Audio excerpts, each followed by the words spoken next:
Stalag XIII C was a German prisoner of war (POW) camp located in Hammelburg, a small town in Bavaria, Germany. It was a standard POW camp during World War II, designed to hold captured soldiers from various Allied nations. The camp was notorious for its harsh conditions, overcrowding, and strict German guards.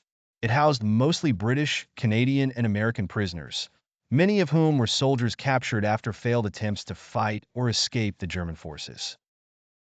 In the winter of 1944, the prisoners in Stalag XIII C were demoralized.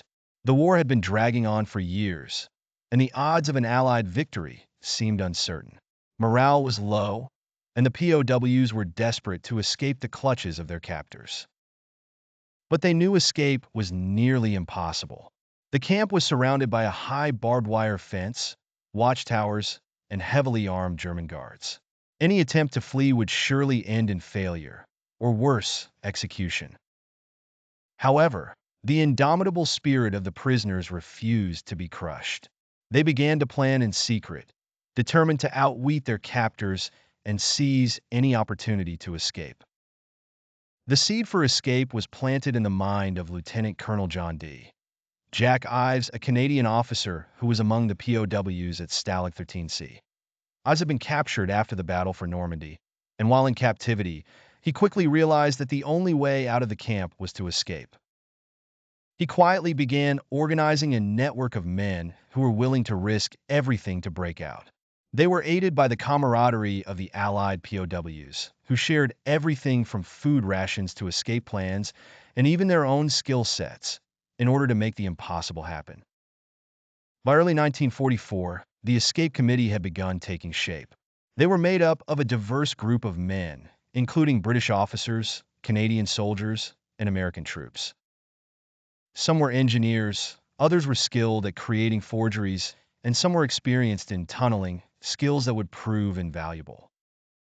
At first, the plan was simple: dig a tunnel to break through the camp's perimeter and escape into the surrounding woods. But the challenge was immense. The camp was guarded by hundreds of German soldiers, and there were strict routines that made it difficult to find a suitable time to dig. The prisoners knew they needed to act with absolute precision and secrecy. The digging began quietly, but the prisoners soon realized they needed a larger and more organized operation to succeed.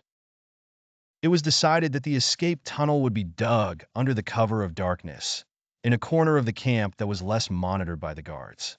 The men worked in teams, taking turns on different shifts to dig and transport dirt from the tunnel to other parts of the camp, where it could be hidden. The escape tunnel, dubbed Harry by the men, would be an arduous project. The digging took place mostly at night, when the guards were less attentive. But even with the cover of darkness, the work was risky. The prisoners faced the constant threat of discovery. If the tunnel was found, not only would they be punished, but the entire camp would be subjected to brutal retaliation. The guards were on high alert for any signs of escape attempts, and they conducted regular searches. Despite the danger, the prisoners persevered, and by late spring of 1944, the tunnel was nearly complete. It had reached a depth of about 10 feet and stretched for over 100 feet. The plan was to break out when the tunnel emerged beyond the perimeter fences and into the woods, where the men could disappear into the night. The day of the escape came in late June 1944.